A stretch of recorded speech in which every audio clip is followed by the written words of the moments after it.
Welcome to the Real News Network. I'm Paul Jay in Baltimore. Lanny Breuer, who's head of the Criminal Justice Division at the Justice Department, has announced he's stepping down. According to the Washington Post, quote, Breuer is widely credited with aggressively going after white-collar crime in the aftermath of the crisis. Well, a recent PBS documentary suggests a somewhat different description of how Breuer has done on this front. Here's a clip towards the end of the film. You gave a speech before the New York Bar Association, and in that speech you made a reference to losing sleep at night, worrying about what a lawsuit might result in at a large financial institution. Is that really the job of a prosecutor, to worry about anything other than simply pursuing justice? Well, I think I am pursuing justice, because if I bring a case against Institution A, and as a result of bringing that case, there's some huge economic effect, if it creates a ripple effect so that suddenly counterparties and other financial institutions or other companies that had nothing to do with this are affected badly, it's a factor we need to know and understand. That was very disturbing to me, very disturbing. That was never raised at any time during any of our discussions. That is not the job of a prosecutor to worry about the health of the banks, in my opinion. The job of the prosecutor is to prosecute criminal behavior. It's not to lie awake at night and kind of decide the future of the banks. So far in civil proceedings, the government has levied several $1 billion in penalties for misconduct in a crisis that's cost investors and homeowners many hundreds of billions of dollars. But to date, not one senior Wall Street executive has been held criminally liable by the Department of Justice for activities related to the financial crisis. Now joining us to talk about the record of the Justice Department in relation to this type of crime or fraud and prosecuting or lack of it is James Henry. James is a leading economist, attorney, investigative journalist who's written extensively about global issues. He served as the chief economist at the international consultancy firm McKinsey & Company. As an investigative journalist, his work has appeared in numerous publications like Forbes, Nation, and the New York Times. Thanks for joining us again, James. You're quite welcome. So talk a bit about this this conundrum, you could say, that Breuer says he was faced with, more or less, that if he goes after executives from the big banks, even though he kind of acknowledges it was probably fraud, and the FBI agent or FBI official in the film says, you know, if he thinks it was not unintentional the way banks did things, a pretty understated way to say it. But Breuer says he couldn't have done it because the systemic implications were just too big. Not his words, but that's what he's saying. Yeah, I mean, that's what he made a statement in September of last year in a speech, saying that he was kind of up nights worrying about what would happen to these massive institutions if he indicted some of these senior executives criminally. I think a lot of outsiders would say that's nonsense, that, you know, you could clearly just put some of the executives in jail, and I think that's what they were actually expecting, without jeopardizing the institutions themselves. Maybe some of these institutions deserve to be corporately indicted and made examples of, and maybe the entire, you know, kind of salutary effect on the banking system would be great, enough to justify putting one of them out of its misery because of the effect it would have on all the others. So I think there's at least a strong argument that this Justice Department, when it came to large financial institutions, was asleep at the switch. We have no indictments or prosecutions of any individual senior Wall Street executive in the last 4 years. Well, what for you is the sort of 2 or 3 most outstanding examples of fraud that should have been prosecuted?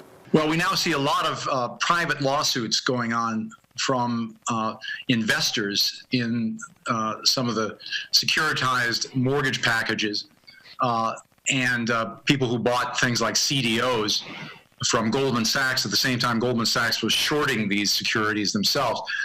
So these private suits and the law firms that have been prosecuting them have managed to turn up, you know, reams of evidence of real fraud, and it's all emerging in the course of these private lawsuits, which are about to unfold.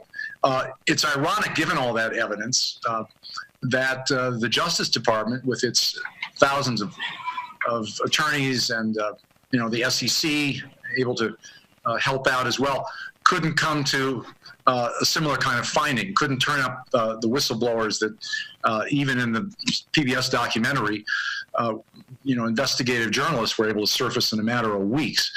And the New York State Attorney General's office has piggybacked already on some of these private lawsuits and is pursuing its own investigations of some of the largest firms on Wall Street, including Goldman Sachs, JP Morgan, Citibank, Bank America. These major institutions have basically walked away from justice when it comes to the federal government, and it's been left to the private lawsuits and to the SEC, to the state of New York, to actually piggyback on these private lawsuits and make these cases. It begs the question of, whether or not Laney Brewer and his team was really doing their job when it came to these major financial institutions. They seem to have a soft place in their hearts. And that also extends to other kinds of corporate crime. For example, the settlements that they engaged in with HSBC on the money laundering, the tap on the wrist that UBS got for being at the heart of the LIBOR scandal. There's not just the bank crises, it's also these other kind of shenanigans. And so many of us have been expecting the Justice Department to act here, but they haven't. So let's talk a little bit about the bigger picture here. The power of finance seems to be such, the biggest financial institutions, their hold over Congress, their hold over the Obama administration, their hold over the Justice Department. It seems to be so deep and profound that they can't be regulated, they can't be prosecuted. Where does this lead? Where does this go? I think you can't even get them out of the Treasury Department. I mean, Obama's pick for the successor to Tim Geithner this month is taking office at the Treasury as Secretary of Treasury is Jacob Lew, who is the guy who was running Citibank's global private banking department in 2006. Then moved on to the White House Chief of Staff, but here we have right at the core of power another senior Wall Street executive. I think Ted Kaufman, who was senator from Delaware, 2010, then retired, and was a big proponent of prosecutions, basically said that, Wall Street calls the shots in Washington. Dick Durbin said they own this town. And I think that's not only due to financial influence and contributions, it's also due to the fact that there's this revolving door policy of basically gifting the Treasury Department to former executives from the major banks. We had Bill Daley from JP Morgan, vice chairman of JP Morgan, serving as Obama's chief of staff. It's hard to imagine those folks being tough on the institutions that have provided their bread and butter. And so the track record is entirely consistent with this evidence that we've seen from the Justice Department's failure to prosecute any of these major institutions. I mean, I don't think it's anything new with the Obama administration, but Barack Obama, the candidate, was heavily financed by Wall Street. Everyone was kind of surprised in the primaries that he was actually raising more money than Hillary Clinton was on Wall Street. Wall Street's contributions from 1990 to 2008 was an average of $2,500 per day per congressman. It's just hard to compete with that kind of immediate financial clout. And I think there's also a kind of insidious influence on just the ideology. We've had presidential candidate after presidential candidate basically arguing for hands off when it comes to financial regulation. Don't really have a good explanation from those folks about what went wrong in 2008. I guess it was just bad weather.